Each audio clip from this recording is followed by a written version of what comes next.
Hello, welcome back. And in this edition, we're going to be connecting our front end with the backend database that we had in the last lesson.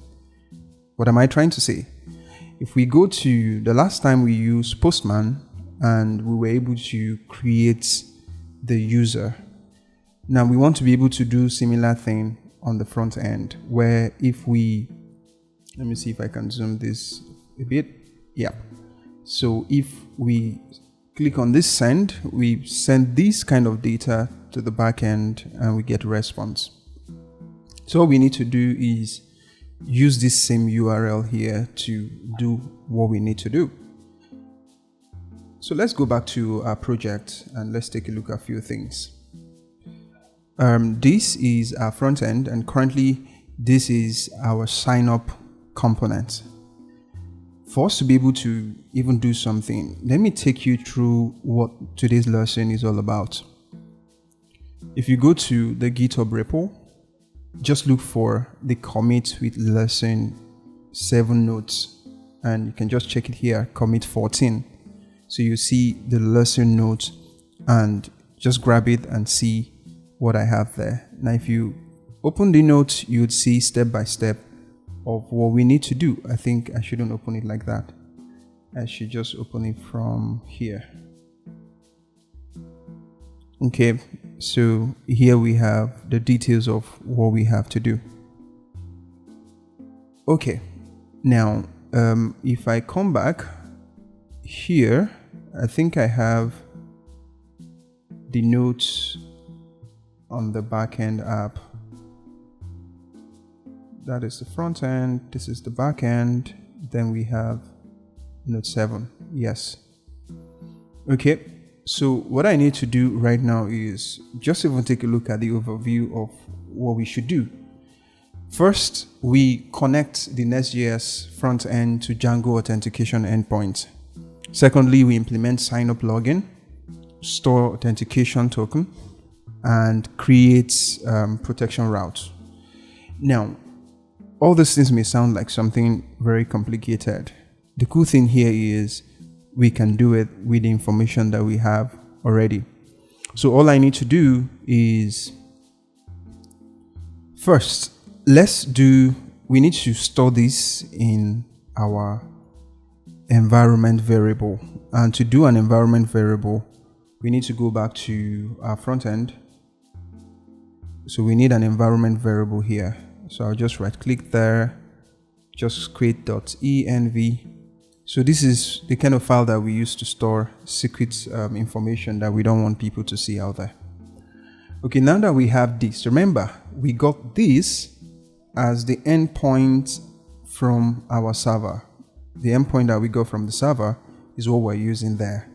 So oftentimes, and the reason why we are declaring that is just so that we don't write long URL every time. I'll show you what I mean. So now if I go to, let's see, do we have the document here? I'm thinking of the best way to switch between these two applications. So if I have these two things just side by side, let me see if I can take one to the right and bring this one to the left. Then I will just hide this one. Okay. So now let me hide this as well. Let me hide this as well. Okay. So I need to navigate back to our sign up component. Here we have it. So now we need to target our submit button. So every time we hit the submit button, something happens here. So we're currently calling the endpoint in the Next.js project, but we need to point it to our new domain. So first and foremost, one thing we can do is we can call const, just say URL equals to host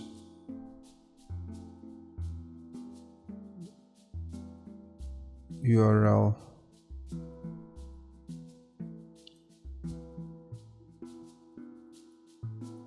Let me see. Host API URL. I think I should have that helper. Do we have anything like that? Host URL. I think we should have it inside of Instinct Hub. It shouldn't be config. It should be in lib.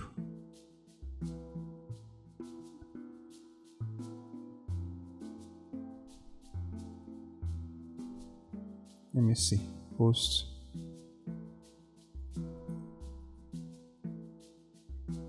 API host URL. I think that's the name. Yep. So what that does basically is it just fetches the host URL for us, which is what we have here. So if we console.log it, you would see the same thing that you have here. That's what you see.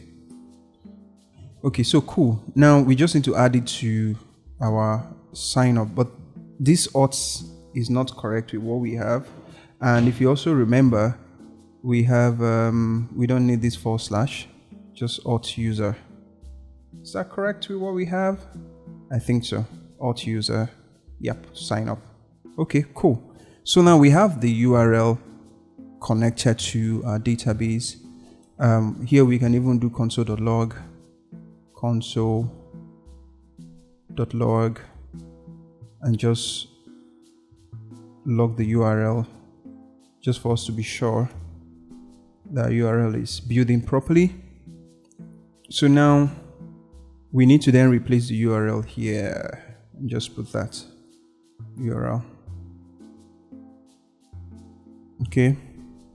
Now, so what we need to do is, let's even try to send it like this based on what we have. So I'll go to my front end and navigate to here. I'll refresh. So once I refresh, we'll try to log in and see what happens. So if everything works fine, we should be able to get a request to the server. Otherwise, we should be able to also see the error. So I would just try to populate it with my information. Username, I think we should do, okay, let's use an existing username. Let's even see the error that we get. I'll just put something here. Now let's take a look at so I just right click. Let me do what I did again. Just right click, inspect. Then you go to network. We just want to see what's going on. If I just hit that, you can see that username is telling us something there. It's saying that the word username, it's a username is required. So let's go and see. We have our username here, so something must be wrong. So first and foremost, let's look for the field of username. So this is username.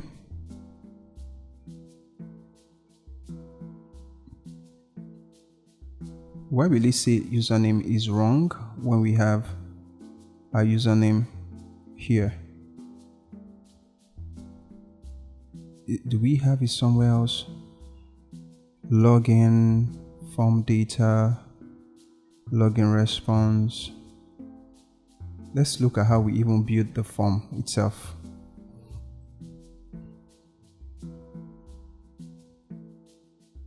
Where do we have the data? Okay, so we are building the data here. Also, I see what's going on. So because we use new input field, we were not updating this function. So there's a function that is supposed to be updating the data through this handle input change. We can use that if we want, but oftentimes I think I prefer to use the built-in submit event. What do I mean? So all we need to do is change the behavior. First and foremost, we can come here and just put e-event so that we can get the event of the form. Let's increase this a bit. can see, so we're just grabbing the event of the form. So all we need to do is here, I would prevent default so that the form doesn't reload every time. We can console.log the form data so we see what's going on. So here we can even remove or so we need to do some trade-off actually, but let's just disable this. And that's what happens sometimes when you use the AI. Now Cursor is already making some recommendation. I need to know what that is. Yeah, so we need to remove these from here. Yes, we need to remove these from here.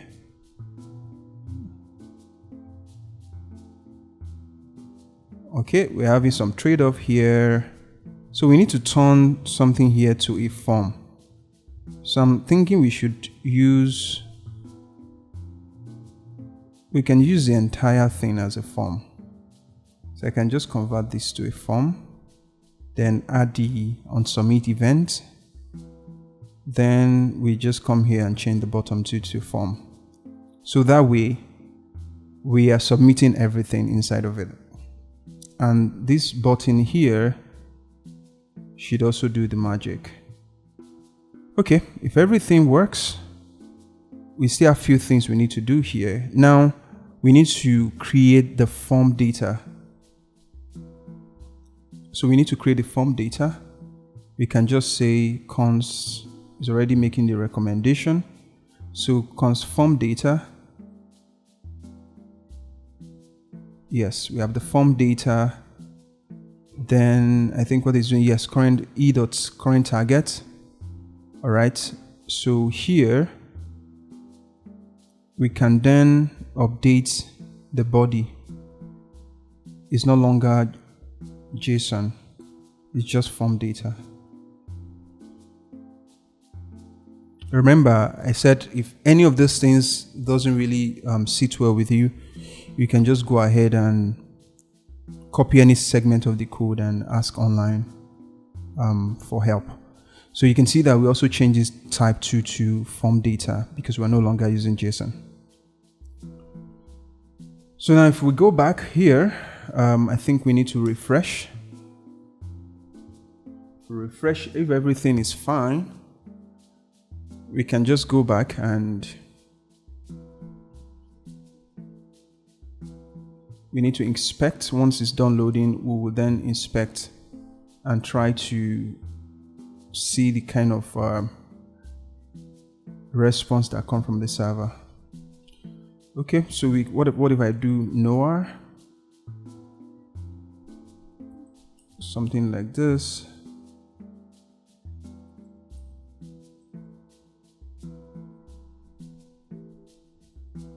Okay.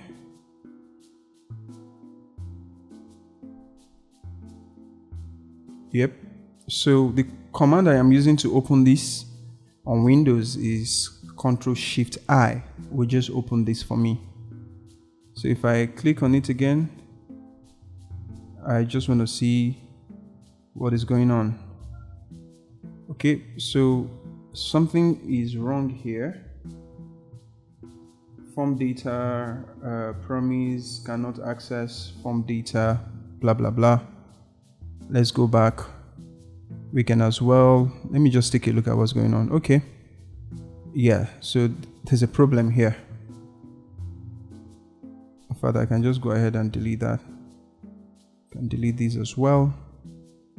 So we're getting form data, we're creating the variable and we're targeting it. So initially we were calling the variable even before we assign it. So that was why we got that error. Okay, I think the request is going now. That's a progress. But the challenge that we have now is, let's even take a look at what's going on here. So you can see 400 bad requests. So we're currently getting error that we need to fix. So at this point, there's a course origin that is going on in our application. So all we need to do is to fix it. Now, let's use a bit of AI to fix this error. Now, this error is happening. The server is rejecting the call because the server is not aware of the front end, and it's more like a security kind of thing. You need to tell your server to accept a request before that can happen. So all we need to do is to just go to the server and say, look, whenever I see a request from either instinctup.com or localhost 3000, accept it. Let's go there and make it happen. So I'll just copy this same error like this, and we'll navigate to our backend segment. Let's increase it a bit, and let's navigate to, so I'm doing Control P on Windows to just pop up the search. So I need the settings. We'll go to the settings. So when we navigate to the setting, that instruction needs to come somewhere around here. So while I am on the page, I'll just open the AI up and put in the same error. Like, let's just put it the way it is, and we expect that is able to fix it. Yes, if I'm to do what it's going to do for me manually, it may take a while. All right, but with its help, we should be able to just add what we needed to add almost immediately, and we should be fine. So now let's go through the actions that the AI was able to implement. So it said that we should install a package which is going to help us to manage the header. So we're going to do that. Let's open up our terminal. Remember, to run a terminal, you need to ensure that you activate your virtual environment. So I'll just do Control R to search for my previous command. So the command is script. If you can't see something like this, just type it manually. And if you're using Linux or MacBook, there's also an easy way to do it. You can check online for that. All right, just click that, and boom, our virtual environment is activated. So all I need to do is to install that. Okay, so that package, I'm unable to create a process, blah, blah, blah.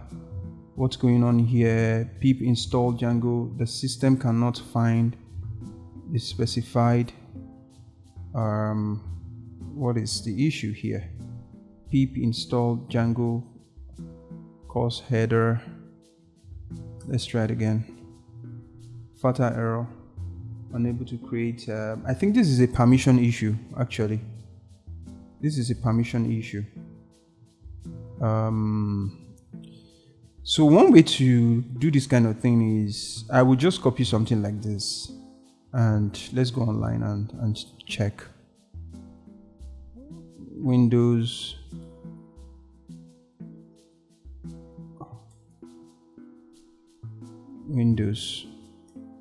I would just let's see. Fatal error, pip, blah blah blah. Do we have someone who have helped with something similar?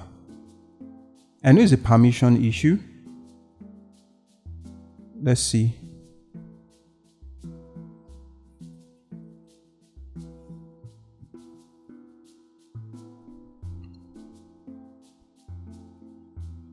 So this person said that downloading Python 3 at the official website, installing it, blah blah blah, copy and paste standard, then run. I don't think that's our issue. Now pip and Python 3 are installed.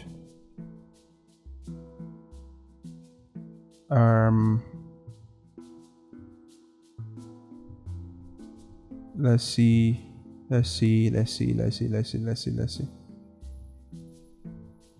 Python 3 upgrade pip.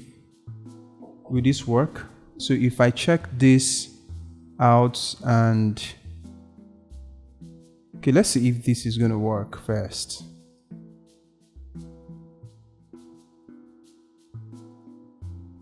So if this work, it means that maybe to manage the permission issue, we could as well just put this, let me clear this so that we can see well. So I think we can just put Python 3 like this here. Let's see what we have.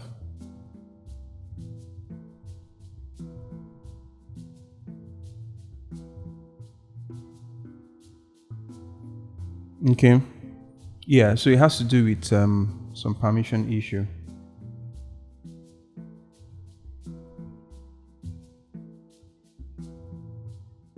Right. So once that is done uploading or downloading rather, let's see other instructions that we have here. So it said that we should install that. Yes. After that, then say under installed app, we should add what we just installed. Okay. So I will just go to the settings. So we're looking for installed app. So we can just add, I think we should add it here.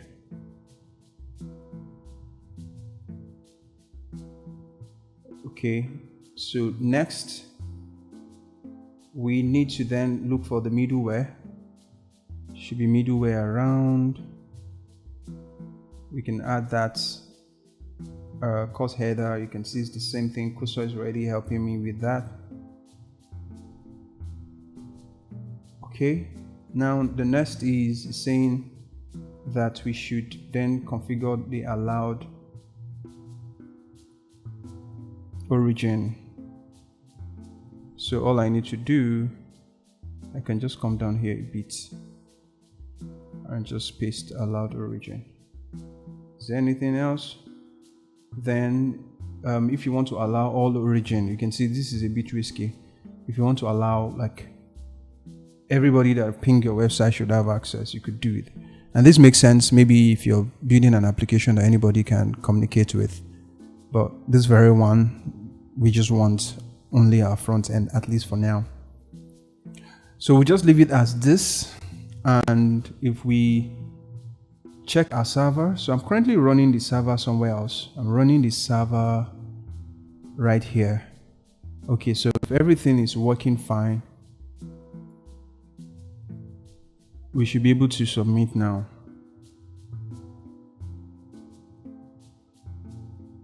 Okay, I think we should be getting another. So I just want to be sure which error we are getting now. I hope the course error is gone. Let's clear it so that we can see the new error. Yeah, so right now it seems that the course error is gone. So we're still a step further. So if we look at what we have now, it's saying bad request, network, blah, blah, blah. But let's also check the network. So we're toggling between the console and the network. So now let's look at the response. What are we getting here? So it's saying bad request. Why do we have the bad request? What do we have here? Text. Okay. I think every other thing works.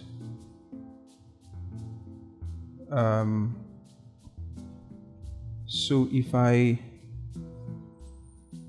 just send it again,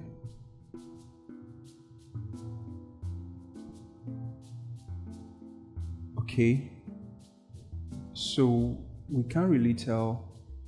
In fact, let's go to the network. Let's see what we have. Do we have anything that is not acceptable in the header?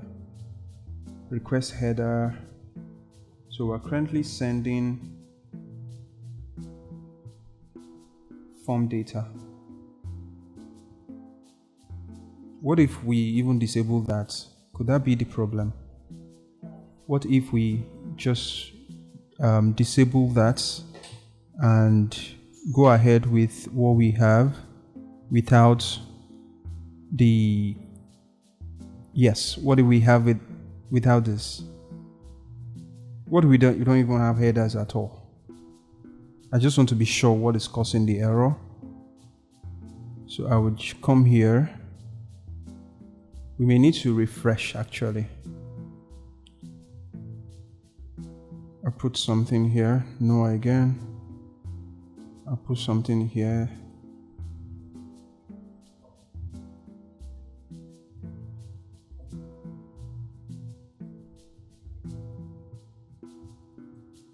Just want to be sure that what I'm putting is correct.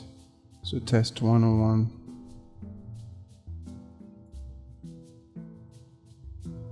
Okay.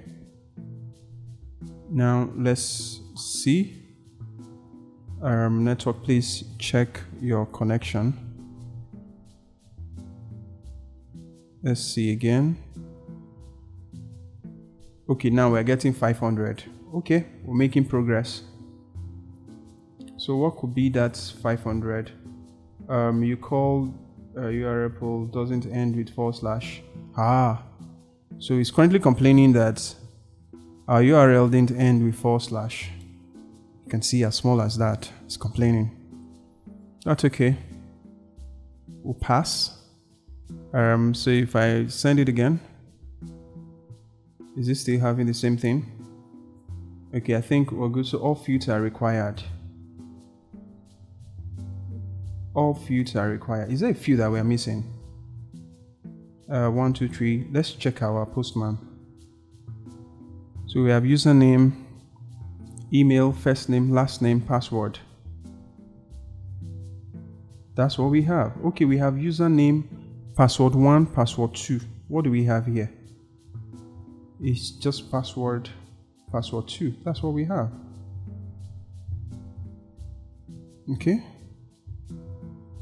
So why is it complaining? Noah. Okay. Let's see.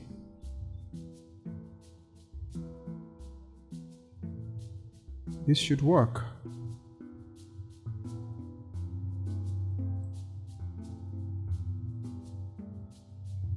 We're still getting the same error. And the error is saying all fields are required.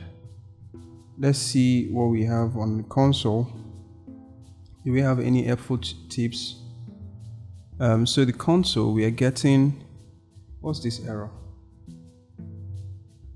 Because the post URL doesn't end with /. Okay, we have fixed that.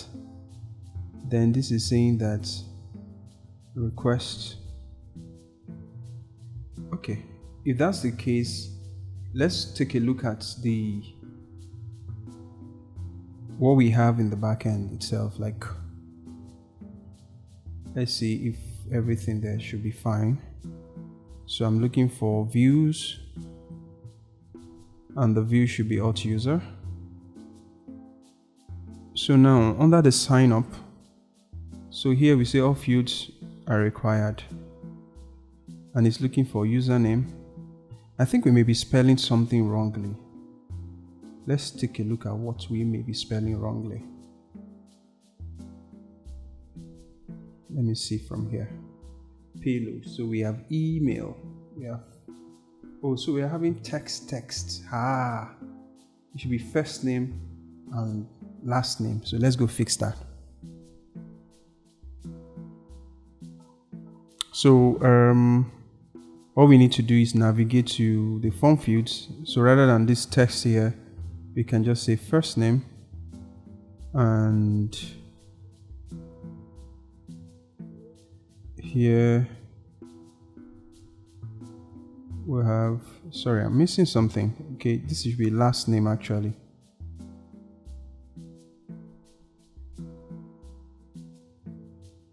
First name. So we have email, we have first name,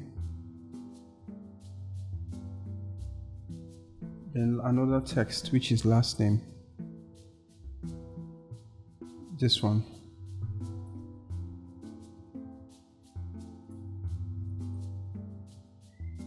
Okay.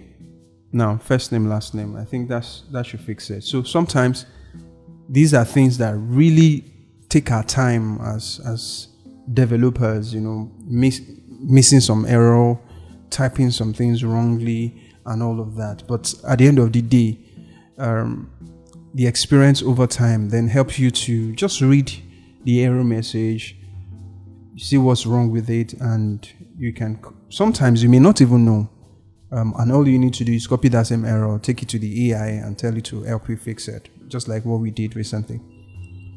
So I would just do that. I would go ahead and add something then put a password,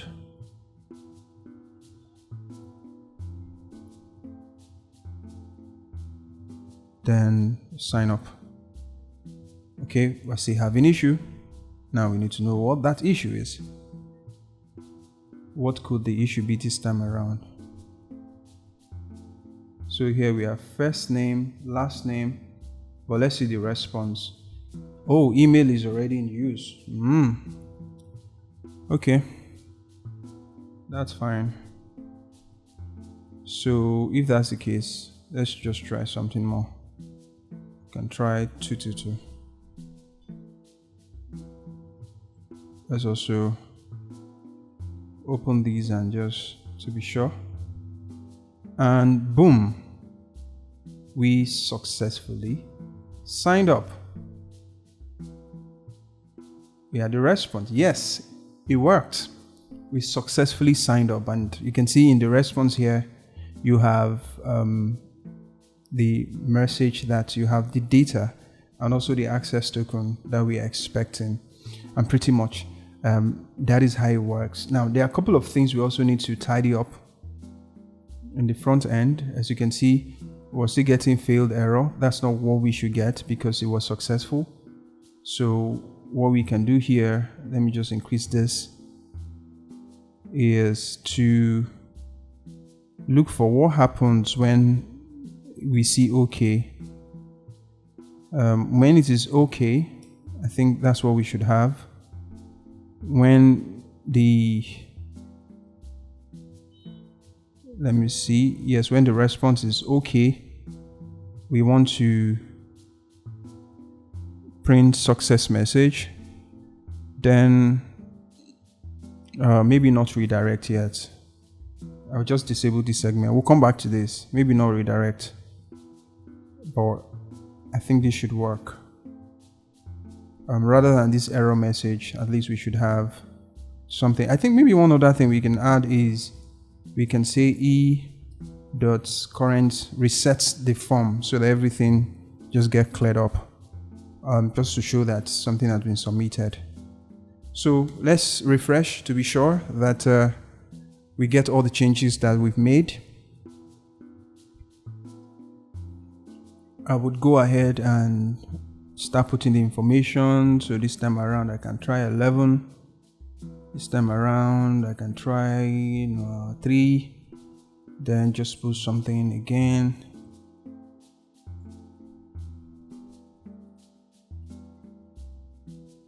So I'll just go ahead, and so that is the creation is happening, and once it's done, it still came back with connection issue. And what will that connection issue be? We actually don't know. Let's see console. Okay, so let's try to change. Let me just put something here.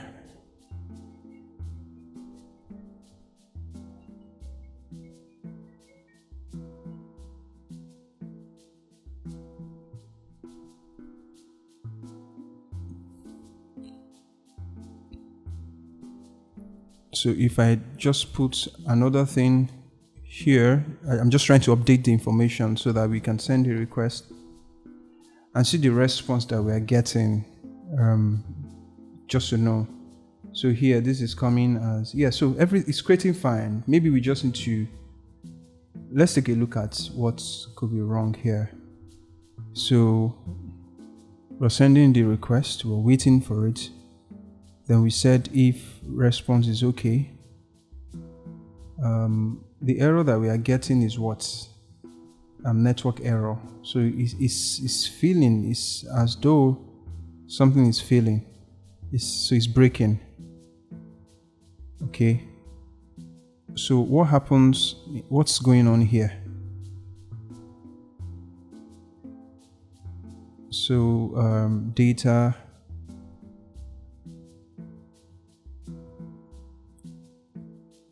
Okay, just console.log is just okay. So fine. If that's the case, what we will do, let's just change a bit of the behavior.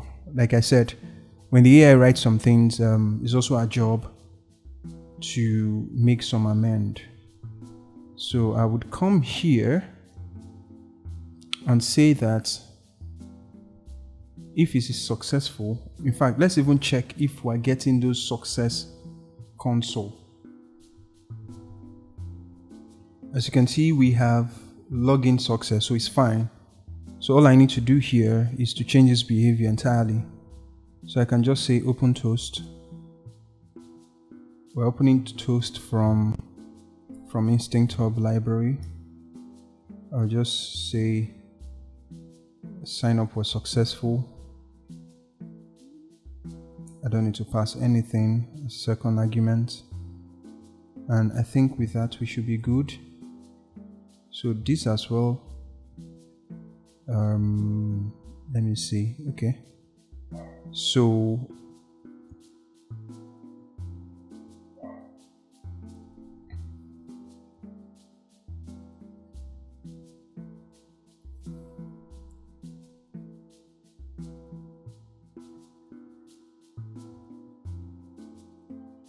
now let's try it again.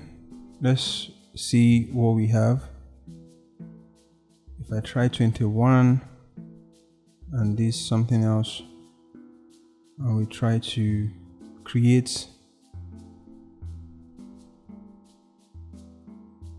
as you can see, we got success message at the top. I think that's a good one. We'll further the improvement, but at this point we know that the form creation is happening successfully. So what we need to do next is find a way to save whatever we are getting, the data here in the user session, and log the user in. And that's what we're going to do in the next lesson. Thank you for watching. I know this is a bit technical, but there's really no easy way to it. If you really need to understand it, you can watch again and rewind just to ensure that you understand step by step. I can bet you that if you watch again, you get it more than the first time you're watching. Thank you so much. If you're yet to follow our channel, please subscribe to our channel and follow us on all our social media, and please don't forget to turn on the bell to ensure that every time we release a new tip, you can be notified. Until next time, I'll see you in the next one.